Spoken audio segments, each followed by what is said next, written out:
Apa kabar pemirsa dimanapun Anda berada, berjumpa kembali dalam program TVR 17 bersama saya Zia Ulbar.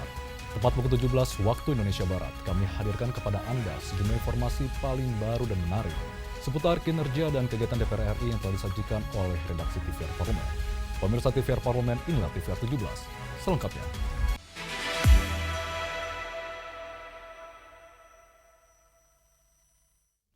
Memperingati Hari Bayangkara ke-80, DPR RI mendorong Polri terus meningkatkan kualitas pelayanan publik serta memperkuat kepercayaan masyarakat melalui reformasi berkelanjutan. Memperingati Hari Bayangkara ke-80 tahun dengan tema Mengabdi untuk Masyarakat, menegaskan komitmen Polri untuk memperkuat pelayanan publik serta meningkatkan kepercayaan masyarakat melalui pengabdian yang berorientasi pada kepentingan publik. Anggota Komisi 3 DPR RI Sudesson Tandra mengatakan HUT Bayangkara ke-80 menjadi momentum bagi Polri untuk berbenah diri seiring dengan disahkannya Undang-Undang Polri. Kedudukan, tugas dan fungsi kepolisian semakin kuat, serta komitmen transformasi menuju institusi yang lebih profesional, modern, dan semakin dipercaya publik. Di hari ulang tahun yang ke-80 ini, tentu Polri semakin dewasa. Undang-Undang Polri baru saja disahkan. Kedudukan, fungsi, tugas, dan kewenangan Polri semakin diperjelas. Perlindungan kepada hak asasi manusia semakin dipertegas. Nah, dalam persoalan seperti ini kami meminta Polri untuk lebih berbenah diri, khususnya di dalam pembinaan secara kultural. Paradigma baru dari Polri ini hendaknya membawa semua jajaran kepolisian untuk berubah ke arah penegakan hukum yang humanis, yang menghargai hak asasi manusia, transparan, dan berkeadilan. Tingkat kepercayaan publik kepada kepolisian meningkat menjadi 82,4%. Hal ini membuktikan kinerja institusi kepolisian berdampak positif dan dirasakan oleh masyarakat. Pembenahan internal dan reformasi birokrasi yang dilakukan di tubuh Polri adalah upaya sistematis untuk mengubah sistem, budaya, dan perilaku kepolisian agar menjadi lebih profesional, transparan, dan akuntabel. Andri, TVR Parlemen, melaporkan. Antisipasi El Nino 2026, Komisi 4 DPR RI meminta pemerintah menyusun langkah mitigasi yang lebih terukur dan tepat sasaran. Kekeringan ekstrim akibat fenomena El Nino di tahun 2023 lalu menyebabkan penurunan produksi pangan serta peningkatan kasus kebakaran hutan dan lahan. Mengantisipasi kembalinya El Nino yang diprediksi datang di bulan Juli hingga September 2026 mendatang, Komisi 4 DPR RI menekankan langkah mitigasi yang inovatif dan komprehensif guna mengurangi dampak El Nino di tanah air. Anggota Komisi 4 DPR RI Hindun Anisah meminta Kementerian Pertanian memasukkan hasil evaluasi strategi penanggulangan El Nino tahun 2023 dalam langkah mitigasi El Nino 2026. Hal ini krusial agar kegagalan yang sama tidak terulang. Pemerintah kedepannya harus mampu merealisasikan strategi konkret berbasis inovasi dan kajian terukur. Mestinya dari kegagalan mitigasi itu lalu kemudian ada mitigasi yang lain yang lebih out of box ya, yang mungkin tidak business as usual gitu. Nah ini sehingga kita kemudian tidak mengulangi kegagalan itu, Pak. Ini yang belum terlihat di sini. Jadi mestinya ini ada ini semacam penjelasan dulu ini dan ini gagal dan ini berhasil, maka yang berhasil perlu diteruskan, yang gagal jangan sampai diulangi. Nah kalau kayak gini kan kita nggak tahu gimana ya dulu mitigasi yang dilakukan ini gagal terkait dengan misalnya bantuan yang juga tidak pas. Nah ini juga jangan sampai terjadi lagi. Lebih lanjut, Hindun juga meminta Kementerian Pertanian menyoroti daerah-daerah yang masuk dalam zona merah El Nino 2026. Pemerintah harus mengambil langkah penanganan yang lebih spesifik berbasis karakteristik wilayah. Ken dan Fikrido, TVR Parlemen, melaporkan. Badan Aspirasi Masyarakat DPR RI menindaklanjuti aduan petani hutan di Mojokerto terkait dugaan penyimpangan skema kemitraan perhutani. Badan Aspirasi Masyarakat atau BAM DPR RI menerima sejumlah aspirasi atau masukan dari Koperasi Tani Hutan Maju Jaya Makmur Desa Kemlagi, Mojokerto terkait evaluasi secara mendalam pelaksanaan kerja Perum Perhutani Kesatuan Pemangku Hutan atau KPH yang dinilai telah merugikan dan tidak berpihak kepada petani hutan. Ketua BAM DPR RI Ahmad Heriawan mengatakan, petani penggarap pada dasarnya merupakan mitra perhutani yang memperoleh hak mengelola lahan hutan negara melalui mekanisme kerjasama, bukan sebagai penyewa lahan. Dalam kasus ini, petani justru diwajibkan membayar tarif sebesar 1,2 juta rupiah per hektar setiap tahun, agar tetap dapat menggarap lahan yang sebelumnya dikelola melalui sistem bagi hasil. Mereka adalah penggarap lahan dari kawasan perhutani, ya. Akad garapan seharusnya itu harusnya bagi hasil, sharing. Kalau sharingnya itu terkait dengan hasil hutan kayu, ini perhutani ngambil 70%. Kemudian masyarakat penggarap, petani di situ mendapat bagian 25%. Kalau kemudian bagi hasil terkait dengan hasil hutan bukan kayu, petani mendapatkan 80-90%. Perhutani mendapatkan 10-20%. Begitu seharusnya.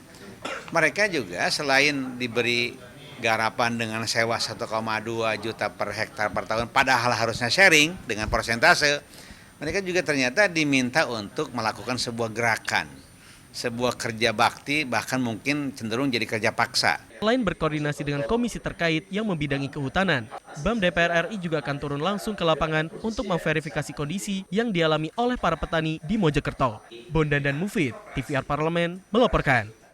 Pendidikan menjadi hak dasar setiap warga negara, namun besarnya anggaran yang telah dialokasikan belum sepenuhnya berbanding lurus dengan peningkatan kualitas layanan pendidikan. DPR RI menilai revisi Undang-Undang Sistem Pendidikan Nasional harus menjadi momen untuk membenahi tata kelola anggaran dan memperkuat sistem pendidikan nasional. Informasi selengkapnya kami hadirkan sesaat lagi, tetaplah di TVR 17.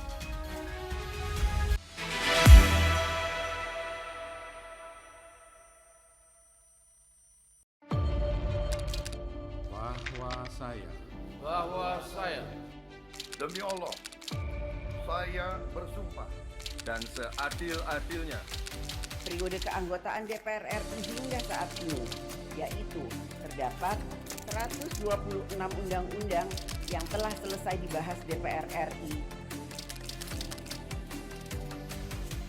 Terima kasih rekan Elisa dan juga Danida. Pemirsa,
Pemirsa, pendistribusian anggaran pendidikan yang belum terintegrasi dinilai menjadi salah satu penyebab persoalan pendidikan yang masih kerap terjadi di berbagai daerah.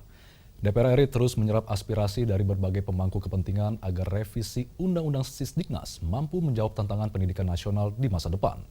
Mari kita simak liputan mendalam yang telah dikemas oleh tim redaksi TVR Parlemen dalam segmen editorial Parlemen berikut ini.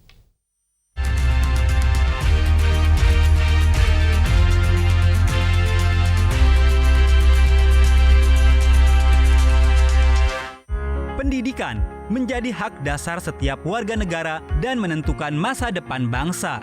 Namun, di tengah besarnya alokasi anggaran pendidikan yang telah diamanatkan konstitusi, berbagai persoalan mendasar masih mewarnai dunia pendidikan nasional.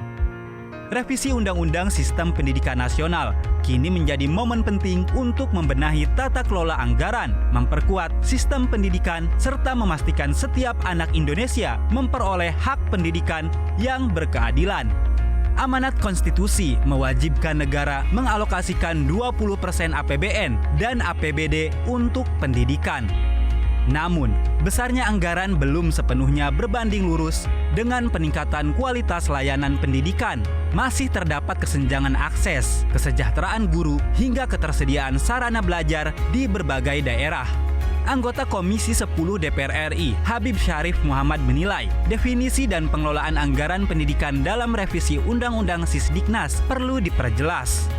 Menurutnya, persoalan pendidikan Indonesia bukan semata karena keterbatasan dana, melainkan karena distribusi anggaran yang masih terpecah di berbagai kementerian dan lembaga.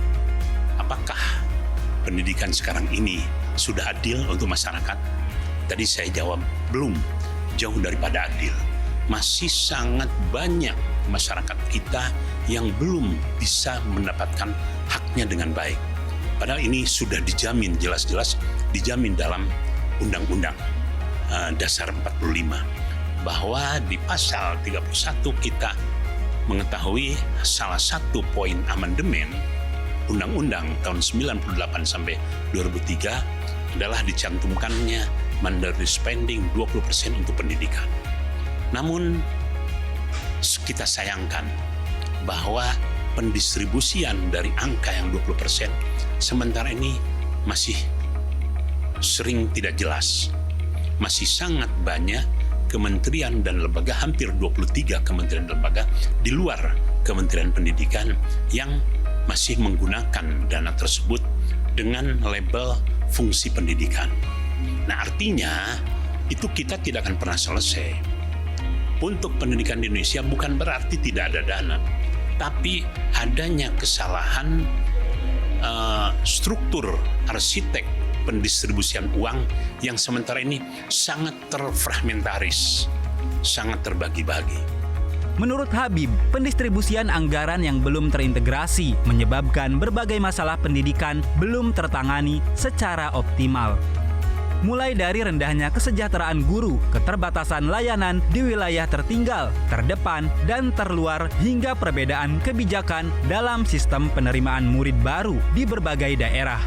Di sisi lain, Komisi 10 DPR RI terus mematangkan substansi RUU Sisdiknas melalui penyerapan aspirasi dari berbagai pemangku kepentingan pendidikan.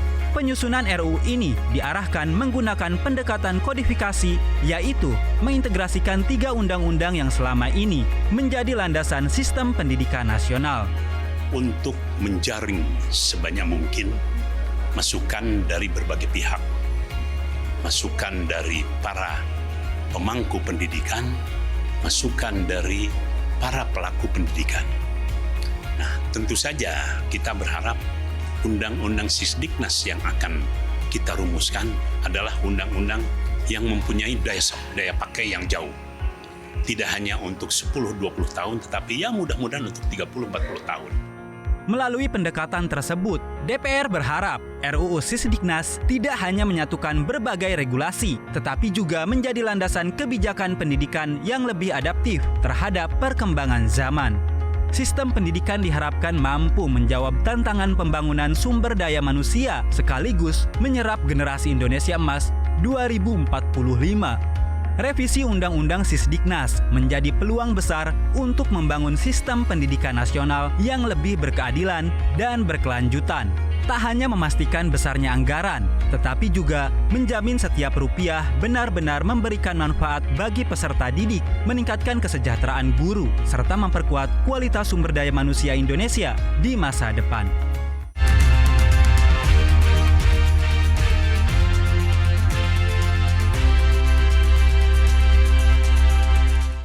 Komisi 9 DPR RI tengah menyusun rancangan Undang-Undang Ketenagakerjaan untuk membangun sistem ketenagakerjaan yang lebih adil, berkepastian hukum, dan adaptif terhadap dinamika dunia kerja.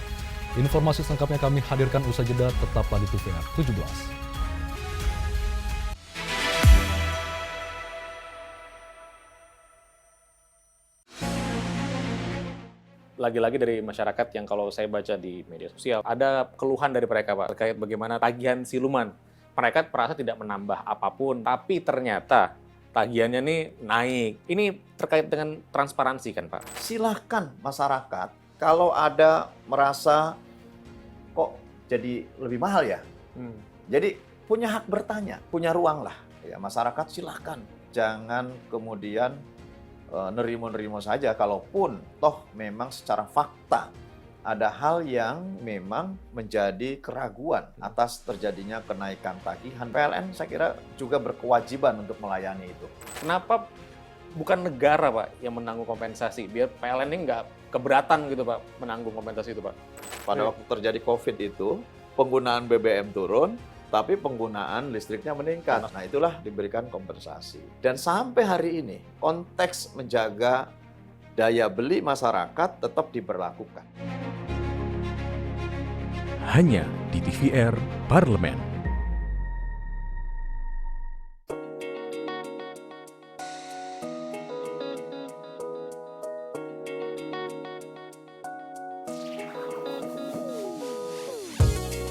Kehadiran mereka tidak hanya mewakili suara perempuan, tetapi juga membawa perspektif yang beragam serta pengalaman hidup yang unik ke dalam proses pembuatan kebijakan. Saksikan Perempuan Parlemen hanya di TVR Parlemen.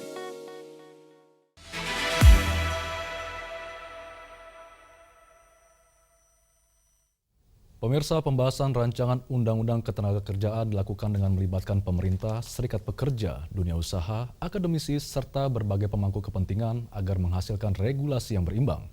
Lalu sejauh mana progres penyusunan rancangan Undang-Undang Ketenagakerjaan ini dan bagaimana Komisi 9 DPR RI memastikan pembahasannya dapat menyelesaikan amanat putusan Mahkamah Konstitusi serta menghasilkan regulasi yang memberikan kepastian hukum bagi pekerja maupun dunia usaha. Untuk selengkapnya berikut laporan rekan kami Alfat Rizky dari Gedung DPR RI Senayan, Jakarta. Baik pemirsa TVR Parlemen, saat ini saya berada di depan ruang sidang Komisi 9 DPR RI, di mana Komisi 9 DPR RI saat ini tengah menggodok atau tengah melakukan pembahasan terkait dengan rancangan Undang-Undang Ketenagakerjaan yang baru. Hal ini sebagai amanat dari putusan Mahkamah Konstitusi pada tahun sebelumnya. Dan kira-kira apa saja nih yang menjadi semangat di dalam Undang-Undang Ketenagakerjaan yang baru nantinya? Kita akan membahasnya langsung dengan salah satu legislator nih pemirsa, anggota Komisi 9 DPR RI dari fraksi PDI Perjuangan, Bapak Edi Wuryanto dari daerah pemilihan Jawa Tengah 3. Pak Edi, kalau melihat dari amanat Mahkamah Konstitusi untuk membuat Undang-Undang Ketenagakerjaan yang baru, kira-kira semangatnya di dalam Undang-Undang Ketenagakerjaan yang baru nantinya akan seperti apa nih Pak Edi? Ya, memang MK perintahnya Oktober 2026 harus selesai. Undang-Undang Ketenagakerjaan yang baru. Tentu basic membahasnya adalah dari Undang-Undang Ketenagakerjaan tahun 2003. Lalu kita lihat juga berbagai putusan MK, baik sebelum Undang-Undang Cipta Kerja lahir maupun sesudahnya. Ini semuanya akan kita review dan hari ini Badan Keahlian DPR melaporkan kepada kami draftnya, masih kasar. Kemudian untuk kami dalami semua anggota DPR, semua fraksi. Tapi poin-poin penting yang menjadi perhatian kami adalah satu, soal tenaga kerja asing. Yang ini pengaturannya harus teliti, presisi. Jangan sampai memunculkan nanti celah untuk digugat kembali. Yang kedua soal PKWT, perjanjian kerja waktu tertentu, yang alih daya, struktur skala upah, lalu hubungan industrial yang memang selama ini kan banyak soal PHK, soal pilot dan lain-lain. Lalu yang terakhir ya PHK itu sendiri. Jadi ini beberapa poin penting yang kemarin waktu Mei Day itu menjadi isu publik yang demikian besar, maka ke depan aturan-aturan itu akan kita bahas secara detail sehingga diharapkan di Oktober 2026 itu bisa selesai sesuai dengan perintah MK. Pak Edi, kenapa ini harus dibuat undang-undang ketenaga kerjaan yang baru tapi tidak merevisi aja nih Pak yang undang-undang tahun 2003 itu? Ya karena memang permintaan publik kan begitu, apalagi setelah Undang-Undang Ketenagakerjaan dulu banyak terganggu akibat Undang-Undang Cipta Kerja. Kemudian MK juga memutuskan ini Undang-Undang Ketenagakerjaan yang baru bukannya revisi. Maka sekarang kami akan jadikan ini sebagai upaya transformasi di dalam policy ketenagakerjaan. Apalagi kan sekarang perkembangan zaman pekerjaan yang berbasis kemitraan online yang dulu zamannya belum ada sekarang ada. Ini kan perlu kita tampung juga. Yang dulu di Undang-Undang Ketenagakerjaan 2003 belum ada, sekarang ada. Jadi undang-undang ini harus up to date sesuai dengan zamannya. Nah, sehingga kita perlu juga melihat berbasis kemitraan itu di Indonesia seperti apa nanti ke depan. Kita bisa belajar dari UK misalnya. Jadi semuanya ini menjadi hal-hal yang perkembangan zamannya akan kita atur dalam norma Undang-Undang Ketenagakerjaan yang baru. Ini ada yang menarik nih pemirsa terkait dengan tadi Pak Edi menyampaikan terkait dengan pekerja online seperti mungkin ada ojek online Pak ya seperti itu nantinya berarti akan diatur dalam Undang-Undang Ketenagakerjaan yang baru ya Pak? Ya itu termasuk bagian penting karena kan antara pemberi kerja dan pekerja yang pekerjaan berbasis kemitraan ini kan perlu didalami karena ini mau masuk pekerja formal atau pekerja informal, hak kewajiban pemberi kerja dan pekerja apa, ini kan sebelumnya nggak ada aturan. Maka muncul kan perdebatan misalnya pemotongan 20%, kemudian 10%, 8%, itu kan bagian dari dinamika yang kemudian harus kita konstruksi dalam regulasi undang-undang. Pak Edi, sedikit lagi terkait dengan yang menjadi menarik terkait dengan pengaturan outsourcing. Memang ini sekarang masih pembahasan kasar ya Pak, masih draft kasar. Tapi menurut Pak Edi sendiri nih sebagai legislator, arah regulasi terkait dengan outsourcing itu sebaiknya seperti apa? Ya tenaga outsourcing kan harus dibatasi ya, jenis pekerjaannya, lalu tenaga-tenaga fungsional ya jangan di-outsourcing kan. Jadi nanti akan kita petakan betul mana yang masuk kategori tenaga outsourcing. Dan ini isu paling sensitif, paling sensitif.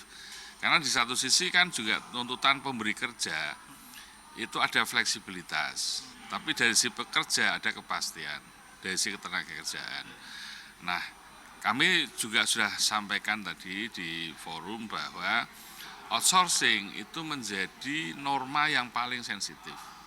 Maka harus hati-hati dalam merumuskan, jangan sampai nanti muncul celah baru yang menjadikan gugatan kembali. Itu nggak boleh. Jadi maka kami punya kesempatan untuk mengkonstruksi seluruh pikiran-pikiran itu, maka keterlibatan masyarakat perlu kita optimalkan dan kami masih punya waktu sampai bulan Oktober di 2002. Terima kasih Pak Edi, selamat bertugas kembali.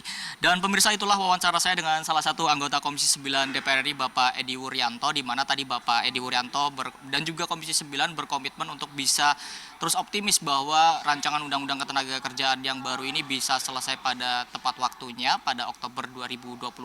Tadi Pak Edi Wuryanto juga sedikit menyampaikan terkait dengan bagaimana Undang-Undang Ketenagakerjaan yang baru ini dapat mengakomodir semua kepentingan, bahkan tadi ada terkait dengan driver ojek online itu juga bisa masuk ke dalam Undang-Undang Ketenagakerjaan yang baru. Pemirsa, sekian informasi sementara yang dapat kami sampaikan terkait dengan rancangan Undang-Undang Ketenagakerjaan yang baru.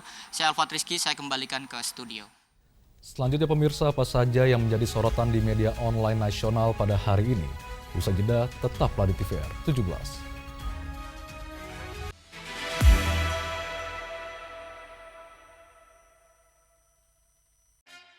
Yuk kita kenalan dengan anggota DPR RI periode tahun ini. Dari depan kursi. Di balik kursi. Gini, di balik kursi. Aku ingin menjadi sesuatu yang mungkin bisa kau rindu. Acap kahiji, rukun sakabehna. Itulah pokok nama. Semakin penasaran kan bagaimana kiprah karir politiknya? Hanya di TVR Parlemen.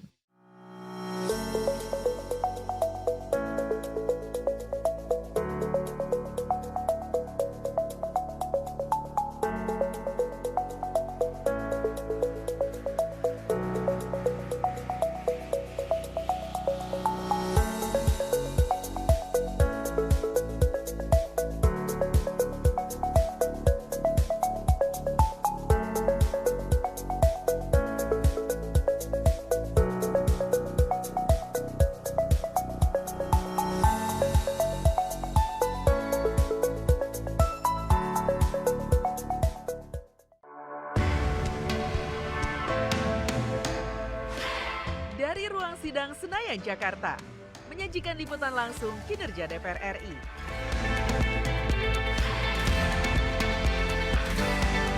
Dialog mendalam, investigasi, dan profil wakil rakyat. TVR Parlemen kini hadir 24 jam.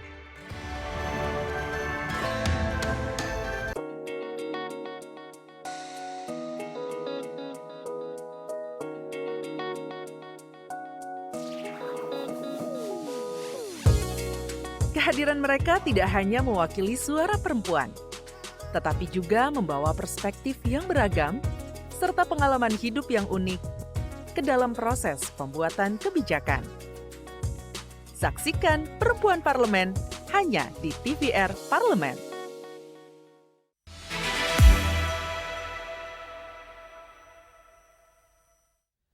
Anda kembali di TVR 17 dan pemirsa, kali ini kita masuk ke segmen media online nasional. Mari kita simak isu apa saja yang menjadi sorotan media serta tanggapan dari sejumlah anggota Dewan bersama rekan kami Anggun Oktarini.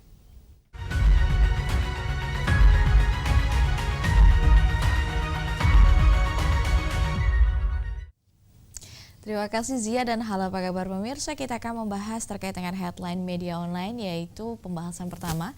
Ini ada mengenai DPR RI apresiasi percepatan revitalisasi sekolah terdampak bencana. Dalam beberapa informasi ini yang sedang dibahas di media online, Wakil Ketua Komisi 10 DPR RI Kurniasi Mufidayati mengapresiasi langkah pemerintah yang mempercepat revitalisasi sekolah terdampak bencana di sejumlah wilayah di Sumatera.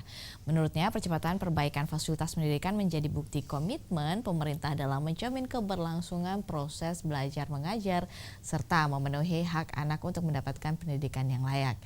Di sini menyebutkan Kurniasi menilai revitalisasi tidak cukup hanya dengan memperbaiki bangunan yang rusak dan pemerintah juga perlu memastikan setiap fasilitas pendidikan dibangun dengan standar keamanan yang baik, tangguh terhadap bencana dan mendukung kegiatan belajar mengajar secara optimal. Dalam pemaparannya, ia juga mendorong agar proses revitalisasi dilakukan secara tepat waktu dan juga tepat sasaran melalui sinergi pemerintah pusat, pemerintah daerah, TNI, serta masyarakat. Pemirsa, diharapkan sekolah yang terdampak bencana dapat segera kembali beroperasi dan para siswa memperoleh layanan pendidikan yang aman dan juga tenang.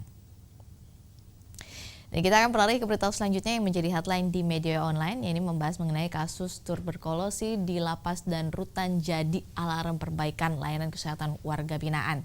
Nah, temuan 1.400 dalam informasi yang beredar ini bahwa 4 kasus tuberkulosis di lembaga pemasyarakatan dan juga rumah tahanan menjadi sorotan DPR RI. Di sini ada anggota Komisi 9 DPR RI memberi komentar, yaitu Neti Prasetyani, menilai angka tersebut harus menjadi alarm bagi pemerintah untuk memperkuat layanan kesehatan sekaligus memastikan hak warga binaan mendapatkan penanganan yang layak. Neti pun menegaskan terkait dengan mengapresiasi langkah pemerintah yang berhasil menemukan kasus TBC di lingkungan pemasyarakatan. Menurutnya deteksi dini merupakan bagian penting dalam pengendalian penyakit. Namun ia juga menegaskan kembali penanganan tidak boleh berhenti pada penemuan kasus saja, melainkan pemerintah harus memastikan pasien mendapatkan pengobatan rutin, pendampingan konsumsi obat, serta pemenuhan gizi yang memadai agar proses penyembuhan berjalan dengan optimal. Selain itu, DPR RI pun juga kembali mendorong perbaikan kondisi lingkungan lapas dan rutan, mulai dari ventilasi, akses sinar matahari hingga sanitasi. Langkah ini dinilai sejalan dengan upaya pemerintah dalam menekan risiko penularan melalui program screening TBC dan juga cek kesehatan gratis di ratusan lapas dan rutan di seluruh Indonesia. Pemirsa, itulah tadi headline di media online yang terbit di hari ini mengenai DPR RI apresiasi percepatan revitalisasi sekolah terdampak bencana serta kasus tuberkulosis di lapas dan juga rutan jadi alarm perbaikan layanan kesehatan warga binaan. Saya Anggun Oktarini, kembali ke Zia.